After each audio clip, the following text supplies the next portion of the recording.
Ok, ok. Buenos días, buenas noches, buenas tardes, donde quiera que se encuentren. Un cordial saludo. Como sabrá, mi nombre es José Abel Pichardo Díaz, estudio informática forense y yo estaré hablando de lo que son ciertos capítulos, 14 capítulos de lo que es fundamento del computador y estaremos hablando del primer capítulo que es introducción al hardware de equipos personales. Primeramente, voy a estar hablando de lo que es la seguridad eléctrica y ESD. Ahora, en primer lugar, seguridad eléctrica. Tomo este teléfono para dar ciertos ejemplos. Cuando yo hablo de seguridad eléctrica, estoy hablando de ciertos parámetros, ciertas pautas que tenemos que seguir a la hora de trabajar en un equipo eléctrico, obviamente. Ahora, ¿cómo así? Bueno, esas pautas me dicen a mí cómo trabajar dentro de ese equipo a la hora, por ejemplo, de dar un mantenimiento, básicamente destapar mi equipo por dentro. Por ejemplo, yo tengo este teléfono acá y este teléfono, si yo quiero, por ejemplo, darle cierto mantenimiento, yo también quiero, qué sé yo, por ejemplo, o también, por ejemplo, cambiarle lo que sería, em, digamos, batería, eh, muchas cosas. Eso abarca computadoras y otras cosas. Pero, por ejemplo, si yo necesito cambiar algunas cosas, si yo quiero dar un mantenimiento dentro de un dispositivo, de un equipo, la primera regla sería, por ejemplo, no utilizarlo encendido, porque puedo tener un problema. Eso es lo que es un principio y un parámetro de lo que es seguridad eléctrica. Son ese tipo de cosas, como seguir ciertas pautas. Pongo ese ejemplo para algo más fácil, como lo es el teléfono, de que por ejemplo yo no puedo entrar, destaparlo y querer hacer ciertas modificaciones o un mantenimiento por dentro, se está encendido, porque está generando una carga eléctrica. Y ahí entra lo que es el parámetro de lo que es ESD, que significa carga electrostática, si no estoy equivocado. ¿Qué hace eso? Bueno, la carga electrostática, creo que se entiende lo que es, pero básicamente es cuando se genera cierta cantidad de electricidad cuando cierta cantidad de electricidad, perdón, se acumula, o sea, se genera y se acumula en un lugar. Y eso ocurre más cuando, por ejemplo, en un dispositivo nos pasa que es eléctrico y eso es muy susceptible a que eso ocurra. Por ejemplo, yo tengo acá,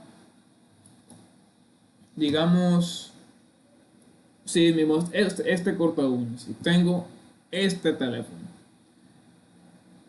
Digamos que yo quiero hacer ciertas modificaciones, que yo quiero hacer cualquier cosa y está encendido y yo empiezo a mover ciertas cositas con el corta uñas. Esto es un metal que conduce electricidad. No es que me la va a conducir, me va a electrocutar.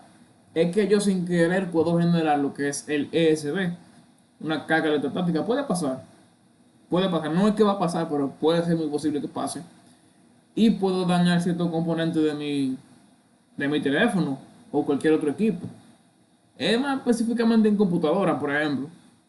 Yo creo que nadie utiliza, nadie en su sano juicio destaparía una computadora para modificarla, darle mantenimiento, etcétera, encendida. Nadie en su sano juicio.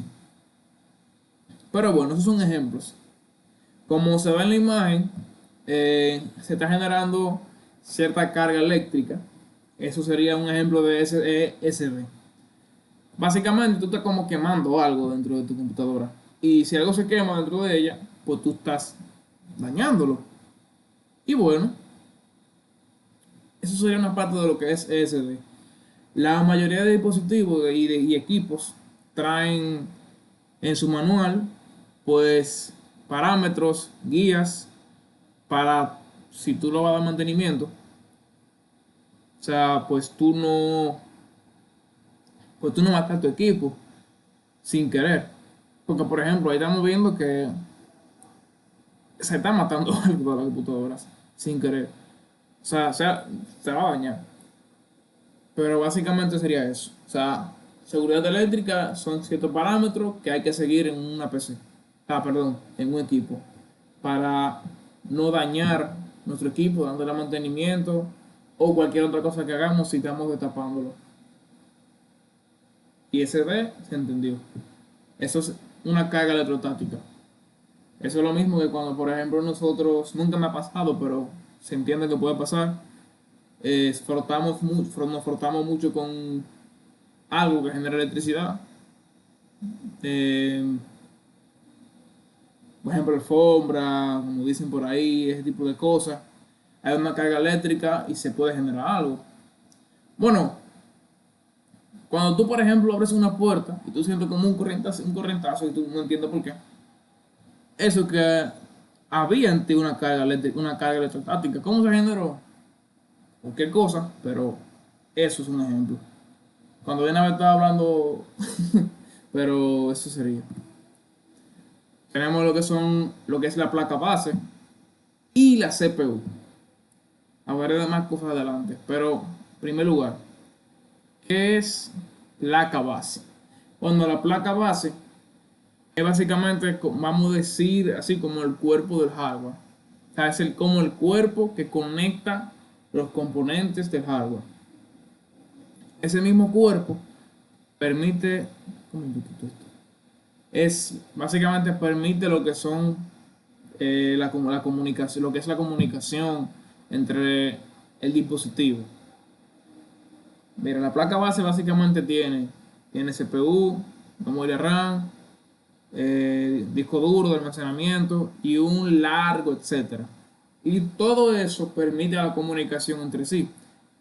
Básicamente, sin la placa base no puede existir el dispositivo, no puede funcionar el dispositivo porque no hay comunicación entre lo que son los componentes del hardware.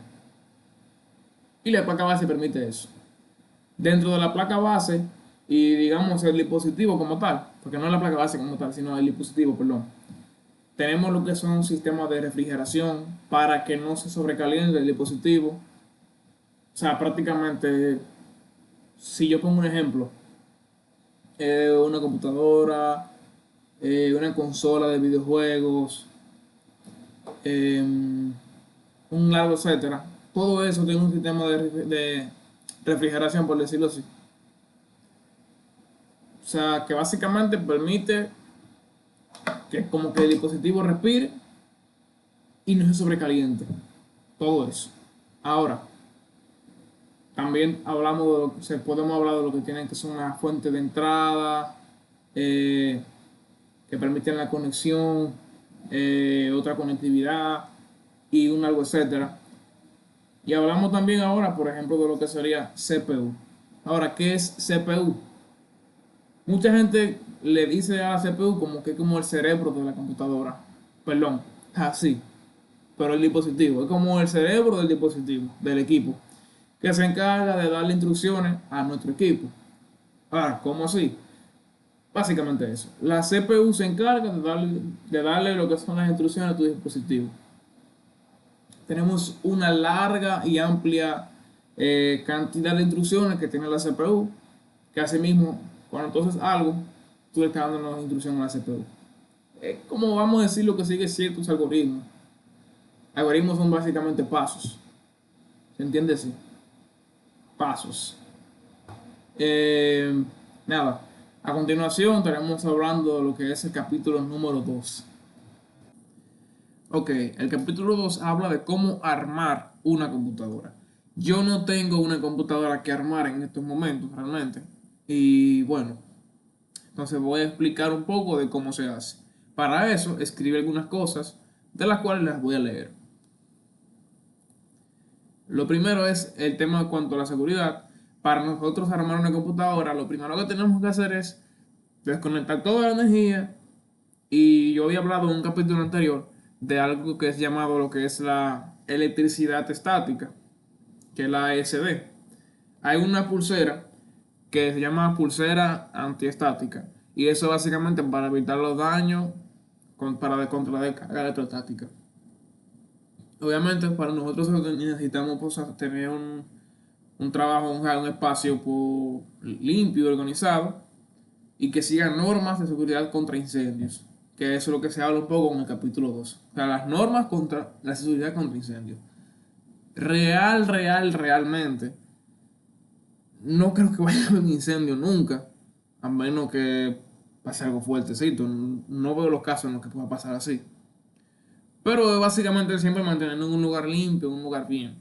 Tenemos lo que son conectar la fuente de alimentación PSU. Básicamente tenemos que instalar la PSU en el chasis de la PC que estamos armando.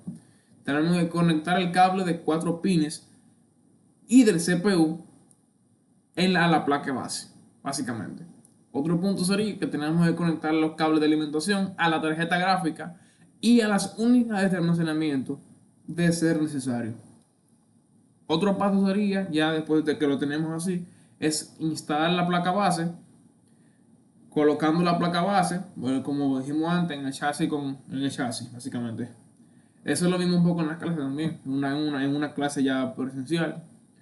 Tenemos que fijar esa placa con los tornillos de placa dentro del chasis, conectar los cables del panel frontal, que serían el botón de encendido, el botón USB, etcétera. Eso sería la placa base. Tenemos lo que son ya para lo que sería instalar las unidades internas, que sería cuando colocamos pues básicamente el SSD o HDD.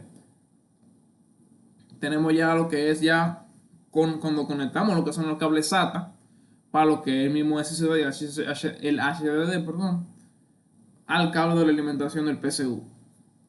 Ahora, ya cuando tenemos todo eso, podemos lo que es instalar la tarjeta de adaptadores, insertando la tarjeta gráfica en una ranura y conectamos lo que es la alimentación a esa misma tarjeta gráfica cuando es necesario. Ahora, ya nos quedaría entonces lo que es conectar los componentes y comprobar si está funcionando. O sea, para eso conectamos todos los cables de alimentación y sus datos y verificamos que todo esté bien conectado. Y ya procederemos básicamente pues, a encender la computadora y comprobar que está arrancando correctamente. En el capítulo siguiente vamos a estar viendo un poquito de la BIOS, el POS, la fuente de alimentación, entre otras cosas.